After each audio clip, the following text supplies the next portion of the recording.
Alright, I am back with another video, not really on a specific game at this point, but based on a story that I've heard kind of being passed around over the last few days based on data from Newzoo, which says that 60% of games currently being played and around 60% of the revenue or so are games that are over 6 years old. And I think this is sort of pretty important to talk about kind of the state of the industry, the whole push toward live services, and sort of what problems are being introduced for all of these new games that we're kind of seeing crop up and fail. You can kind of know this just sort of offhand if you are like remotely at all paying attention to the biggest games that are played, the biggest games that are streamed. I just brought up the top Xbox, top PlayStation, and top Steam games. It is no surprise that over all the platforms, Fortnite is the most played game. I think in the actual study here, there are 5 old games that are 25% of all playtime. Fortnite, Roblox, League of Legends, Minecraft, and GTA 5. That certainly represents the list here in terms of which games are the most played. Other than those, we have Call of Duty. I'm not sure if that's considered a 6-year-old game necessarily because there's a new installment out every year, but you know, as a franchise, I think that probably does count. There's Rainbow Six Siege. That's currently the number 3 played game on Microsoft right now on Xbox. Obviously, all these sports games just sort of roll over. NBA 2K, the show. Apex Legends is, I think, 5 years old, so not really in that realm. We have Overwatch, we have Rocket League, we have Red Dead Redemption 2. This is the Xbox list. Forza. Like, it is kind of amazing just how prevalent these old games are and how they just stick around. PlayStation, it's almost the same. Call of Duty, Fortnite, NBA 2K, the show, Madden, Football Club 24. And then you have some rare exceptions that sort of, you know, pop up periodically. Dragon's Dogma 2 is one that just launched. Helldivers 2 is one of the rare live service launches that has done exceedingly well, although we are still only 2 months into it, and the long-term kind of future of it is undecided. I think this is not, you know, there's no place this is more obvious than on Steam. Counter-Strike 2, which used to be CSGO, Dota 2, PUBG, Apex, Stardew Valley, GTA 5, Call of Duty, Rainbow Six Siege, Path of Exile. Like, everyone is sort of locked into their favorites for the most part, and I understand why this makes up 60% of all games played right now, games that are 6 years or older. This is why it is so difficult for new games to break through. And I think it's one of the reasons that we keep seeing sort of failures over and over again, or things underperforming, or this and that. One of the things to note here is that something like a single-player game, we have all these kind of big, higher-profile single-player games. A lot of them are from Nintendo or Sony first-party games. There's, you know, some from Xbox, but those games are often pretty one-and-done, where they're not going to appear on a list like this because if you spend 25 hours essentially maxing out Spider-Man 2, like, you're done. You're not... Spider-Man 2 is not a game that you hone to perfection and play for 2,000 hours. It's just one and done, and you move on. And that is not great for engagement, for recurrent revenue. So this is one of the issues that keeps coming up, where even if these games sell well, they are still sort of paling in comparison to these sort of eternal games, these live service games that are forever attracting a large amount of players, forever printing money. And so you see the chase after that live service model. And you see so many games failing as they chase after that live service model. I don't think I need to tell you which live service games are succeeding and which are failing, but I guess we'll go through it anyway. I cover Destiny mainly, obviously. This is a 10-year series. This is probably the highest profile, successful PvE and PvP franchise out there, but even after, you know, 10 years, it is still running into new challenges. It is running into competing playtime with all of these other games, and this is another reason why it has been so difficult to launch a live service game that really sort of stands out from the pack, or a multiplayer game, like anything that you are trying to get to compete in this category, to kind of unseat these 60%, most played games. It is so difficult. And even if you think you have all the ingredients, even if you've spent 4, 5, 6, 7, 8 years developing something, you both have to kind of like launch with perfection, and you have to have something that is so good that it tears people away from the other stuff that they are playing. We have some obvious recent high-profile failures to do this. Suicide Squad is the one I'm covering, is the only person in the industry who's still covering it. We have something like, not Sea of Thieves, what's the bad one? Skull and Bones, where you're trying to launch some live service pirate ship game where you might have all these kind of grand plans. This is Suicide Squad 2, where you have these grand plans for multiple seasons and ongoing support, but if you can't catch fire immediately, sort of all that extra work goes to waste. And it is extraordinarily difficult to try and tear existing live players away from the games that they have been playing for 4, 5, 6, 7, 8, 9, 10 years, because one of the sort of issues here is how much players are established at this point. People have built up massive profiles, like tens of thousands of kills, all of these unlocks, like, whether it's champions or items or pretty much anything you can think of. People have sort of amassed this as a currency in the game. Now, often not literal currency, although some people have invested hundreds or thousands of dollars in these games for cosmetics or knife skins or whatever. And they are sort of reluctant to be torn away from that for more than, a brief period of time. Single-player games, I think this can still work well for, because you put 20, 30, 50 hours into God of War or, the new Zelda game. These are things that are not going to just sort of derail you from your existing options. But if you're telling people that they now need to play some new ongoing live game sort of endlessly to get the full value out of it, like, that is a much harder sell. And this is repeatedly why I've said that this idea that everybody is chasing after live service now, like, it's sort of a doomed venture, because these games are going to have a much higher failure rate than, maybe a normal single player game would, because for every Apex Legends that stealth launches and becomes a sort of big mega hit, you have 20 failures or something like that, and it's just extremely difficult to convert these players over to live games in a way that's not really true about single player games in the same sense. Circling back to my own little, part of the map here, this is what is sort of a major concern about Marathon, where Bungie is attempting to enter this space with a new shooter that is drawing in different elements of different games. Reportedly, it's now a hero shooter as opposed to a custom player shooter, and then it is getting into, extraction territory, which is sort of Tarkov's realm, although all the games I mentioned at this point are more popular than Tarkov.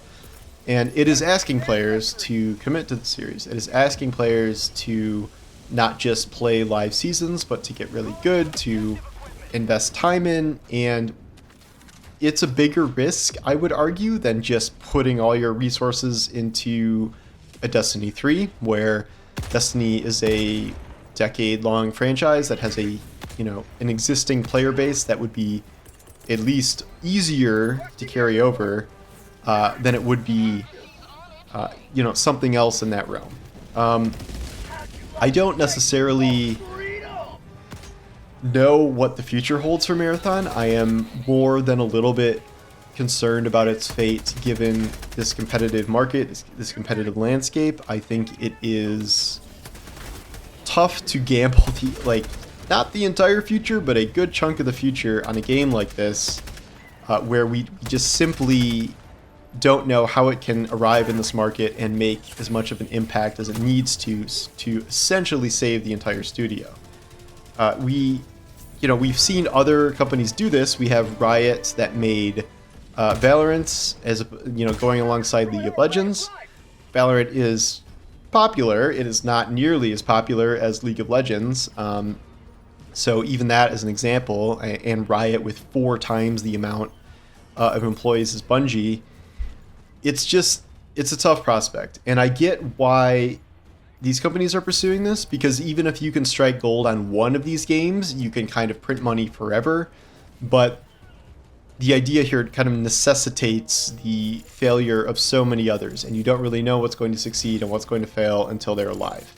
Something like Helldivers 2, this is what I mean. Like, you can't engineer something to be a hit. You might put all the resources and all the talent and your best studio on whatever, and the next big hit is probably going to come out of essentially absolutely nowhere, which is difficult to process, to say the least, for a lot of these companies. And it feels like such a gamble to do that over, the alternative, where there's not really any good options per se, because these single player games come with their own, tough territory where they cost a ton to make, and they are one-off entries, for the most part, that are going to sell an initial copy, maybe some DLC, maybe some cosmetics if you're Ubisoft and annoying, but they are not a live service game where you're going to get people paying for skins and battle passes and freaking loot boxes with knife skins in them and stuff over time.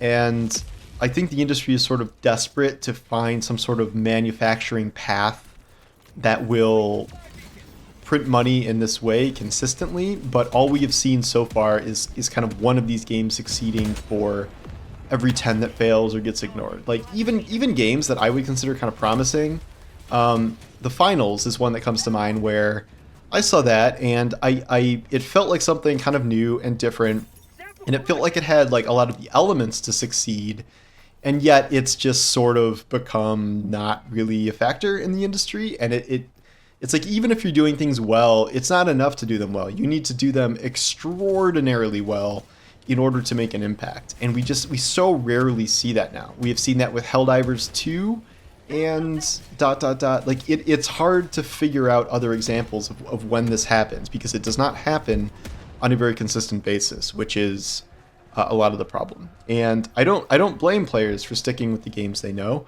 A lot of these games have become really good at both consistency, like they're not reinventing the wheel all of the time, and people have gotten good at something and they want to keep playing that something. Something like Fortnite, they have been able to do all these, we have different maps, we have different season themes, we have stuff like that. There's something to come back for in a way that maybe has not necessarily happened with a lot of other games. Destiny, for its faults, has been able to pump out these seasons and expansions in a way other PvE players in the scene have not. Other PvE games have struggled to hit anything approaching a reasonably timed roadmap, with these yawning gaps in between content releases. A year of bug fixes, stuff like that, where at that point, players just sort of drift away. And I think we're seeing that with, almost all of these new PvE entries that we've seen over the last couple of years, where only a few of these sort of stand alone in terms of actually being able to stick with these schedules, hit these schedules, retain players, where it is so hard to get players into new versions of these games. And in a lot of ways, like, I think Suicide Squad is a really good example of this, where it would have been so much easier to commit to buying a $70 Superman Rocksteady game, like single player, 25 hours, 30 hours. Like, I don't think that would have had a hard time swaying anybody after the Arkham series.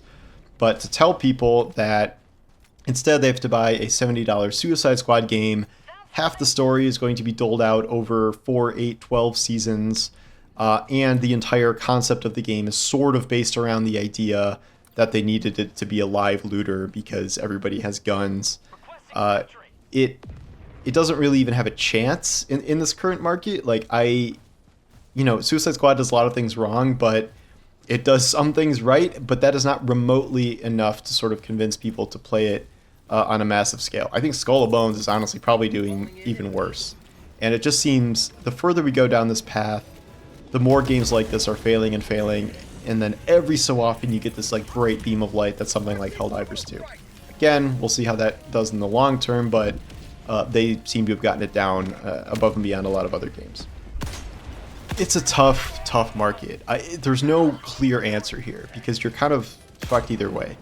Either you have a single player game that does not create enough recurrent revenue and costs you just hundreds of millions of dollars to make, or you have a live game which has about a 95% chance of failing, or failing to engage players over the long term. So what do you do exactly? And I don't think the industry has really figured that out yet, and that's something we're grappling with. That's a reason you see projects canceled. It's a reason you see layoffs. It is a tough situation where I don't think people really know how to grapple with this yet, both on the player side and on the developer side, where players think, oh, you just do this, this, and this, and everyone will come running, and like it doesn't really work like that. And the successes in this market, so many of these are hard to predict. All of the games that I've listed here, like Fortnite spawned out of a defense game that was trying to copy Rust and PUBG. Like, you can't really predict a lot of where these games come from. Apex Legends was nothing. It was a stealth launch game that, again, was trying to ape the Battle Royale formula. And, some of these games are so old, your parents were playing like Counter-Strike or Dota.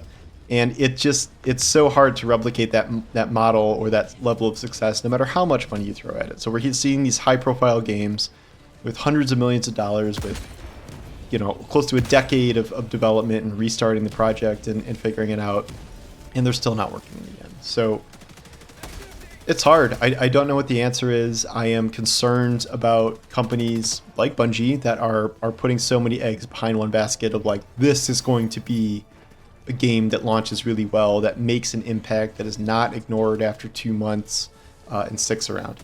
It is Bungie, and as much as we give Bungie shit, they made Halo, they made Destiny, which has lasted for a decade. So I would say they have a much better chance than most of something like this hitting, even if it's a pretty transformed studio from what it used to be. So in that case, you have an advantage over other places, but it's hard. The one thing I would recommend is to stop having single player studios make live service games. I can't even count the number of times this has gone poorly. It's essentially gone poorly almost all of the time. I guess Respawn is one of the exceptions, where they have Apex Legends and they also make stuff like Jedi Survivor, but they also come, where do they start? Titanfall. So it's not exactly the same thing, but all of these studios that are primarily single player that are like, oh, we need that live service money now, that does not really happen. So that's kind of my take on all this. Yeah, it's a rough industry. We're all getting great games to play. You turn around, there's a good game to play, whether it's an old game or a new game. It's just a matter of these companies being able to sort of hook players in the way that they have not been able to in a lot of ways since 5, 6, 7 years ago. Yeah, so anyway, thank you for watching, and I'll talk to you soon. Take care.